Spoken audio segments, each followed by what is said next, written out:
Olá, meus queridos ouvintes e amigos da Escola Bíblica Virtual.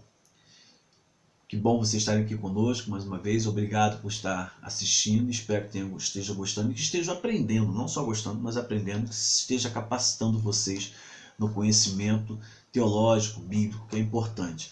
Hoje eu vou estar falando sobre o último bloco dos livros da Bíblia Católica, dos livros apócrifos ou pseudepígrafos ou deuterocanônicos, como já foi explicado, e vou estar falando dos livros proféticos. Os livros proféticos são Baruque e Baruque 6, faz parte do mesmo livro, que Baruque 6 é a carta de Jeremias. E as adições ao livro de Daniel, Cântico de Azarias, Susana, Bel e o Dragão. Então vamos conhecer um pouquinho desses livros. Baruque, de 1 a 5, ele apresenta uma introdução do capítulo 1, vai do versículo 1 ao 14, dizendo que foi escrito por Baruque, escriba de Jeremias. Esse Baruque, escriba de Jeremias, ele aparece na Bíblia protestante também. Ele era escriba. Vai dizer que foi escrito na Babilônia, depois da deportação, depois do cativeiro, foi enviado para Jerusalém com a finalidade de ser lido nas assembleias litúrgicas e nos dias de festa. Então, nesse livro parece que eles não acreditavam ainda na vida após a morte, não tinha uma vida além do túmulo, né? Mas esperavam uma mudança na vida. Talvez até por causa do cativeiro, eles achavam que não tinham mais o que acontecer. Morreu e acabou. O livro contém uma oração de confissão e de esperança, está no capítulo 1, do versículos 15 ao capítulo 3, 8. Um poema sapiencial, onde a sabedoria é identificada com a lei, do capítulo 3, 9 ao 4, 4. Um trecho profético, onde Jerusalém é personificada, se dirige aos exilados e onde o profeta encoraja com a evocação das experiências messiânicas, capítulos 4, 5 ao 5, 9.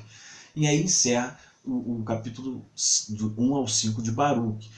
Depois tem Baruque 6, é um capítulo, mas também é conhecido como Carta de Jeremias.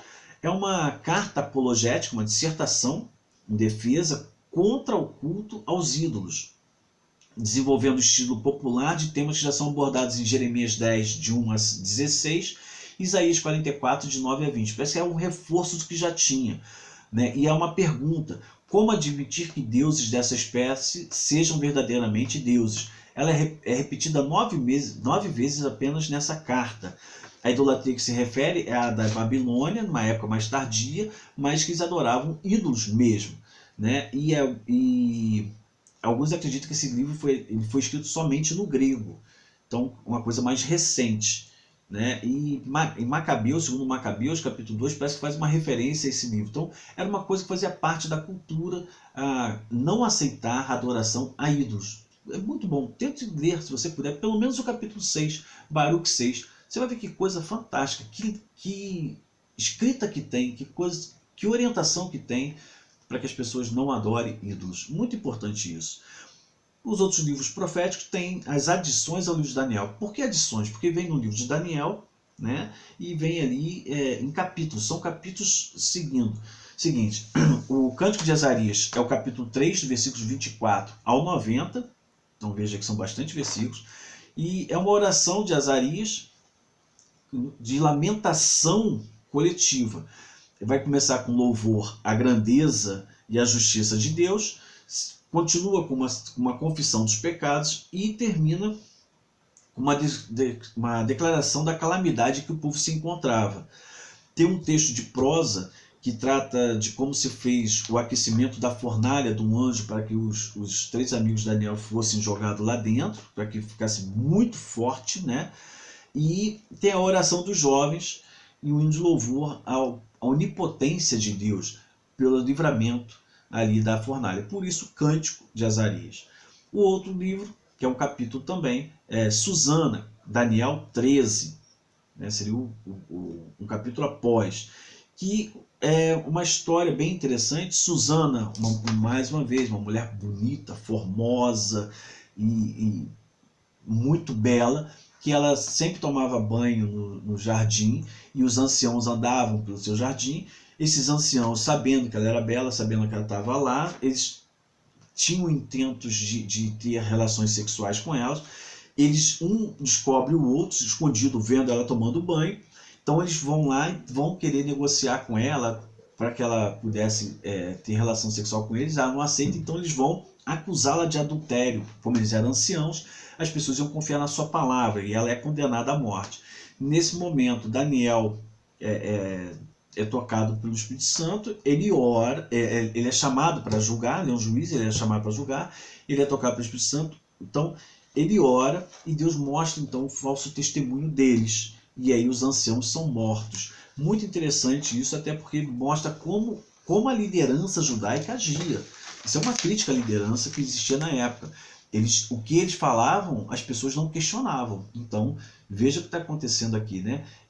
Os homens querendo ter relação sexual com uma mulher, inventam uma história, forçam, e o povo vai condená-la quando ela não aceita, porque eles começam a dizer que ela estava querendo se entregar para eles, só porque ela não quis ter relação sexual com eles. Então, veja que, como a gente conhece o poder, é coisa que não é de agora, já existia no meio do povo de Deus. Então, bem interessante isso. E o capítulo 14 de Daniel é Bel e o dragão. Continua a história do rei com Daniel. O rei vai questionar Daniel, depois que ele é liberto da cova dos leões, ele questiona Daniel, por que você não adorava Bel, um deus que tinha lá um dragão, que existia, né? Um deus que existia lá. E aí ele fala, olha, esse Deus é um Deus vivo, né? Ele come as oferendas, são deixadas para ele, você está dizendo que não, os sacerdotes põem as oferendas e ele come. Então Daniel fez um acordo com o rei, fala assim, faz o seguinte, põe as comidas lá e sela a porta com o seu anel. Se no dia seguinte não tiver quebrado o selo e as comidas a comida tiver sido toda devorada, esse Deus é verdadeiro. Só que antes de selar, ele jogou cinzas no chão. Quando no dia seguinte eles abriram, eles foram ver o que acontece. Os sacerdotes tinham uma passagem subterrânea que entravam e comiam a comida oferecida. Então o rei viu que aquilo era mentira, que o Deus era mentira, quebrou o Deus e mandou matar todos os sacerdotes. Então o Deus Bel é destruído. Depois vem o dragão. Né? Novamente ele vai falar para Daniel, por que você não adora o dragão, é um Deus vivo? Tal. Aí o Daniel fala, então deixa que eu vou mostrar que ele não é um Deus, que ele é uma construção, e eu vou destruí-lo sem usar armas. Então ele faz o tipo de uma bomba, né, que coloca dentro da boca do dragão. O dragão era feito consumir as coisas por fogo, então aquilo explode e o dragão, mostrando que era um Deus, era apenas uma imagem e não um Deus. Né? O povo se revolta, joga Daniel na cova dos leões, fica 7 dias com 7 leões e é alimentado miraculosamente pelo profeta Abacuque, e ao término de 7 dias é retirado da cova, e conforme é contado na história do livro de Daniel, da Bíblia protestante. Então, faz parte da cultura do conhecimento da época. Um ponto importante que esse livro apresenta são os sacerdotes que consumiam a comida que era oferecida e diziam que o Deus estava consumindo. Isso, Malaquias vem criticando isso muito forte. Malaquias faz uma crítica bem forte quanto aos sacerdotes, a malandragem que eles tinham. Na época de Eli, antes de Samuel, os filhos de Eli, Hofni e Finéias, já faziam isso. Então, é uma crítica bem forte, parece que não tinha mudado esse costume. Bom, aí estão os livros proféticos da Bíblia Católica, e encerrando assim os livros da Bíblia Católica, para que a gente possa conhecer, viu? Você está vendo como não diz nada sobre idolatria, sobre adorar santos, adorar Maria, como muitos evangélicos dizem? Muito pelo contrário, eles mostram a cultura judaica e como certas coisas erradas aconteciam e como isso se viraram histórias. E Jesus, quando ele vem criticando os líderes, principalmente no Sermão do Monte, ele está falando dessas questões. Então é muito importante a gente ter esse conhecimento, até mesmo para saber como o povo judeu vivia naquela época. Espero que você tenha gostado. Encerramos aqui os livros da Bíblia Católica e assim encerra todos os resumos dos livros da Bíblia. Assim você conhece todos, tanto da Bíblia Protestante quanto da Bíblia Católica, e você tem uma noção. O importante é que você leia todos eles, não apenas tenha essa noção, mas você possa ler mais.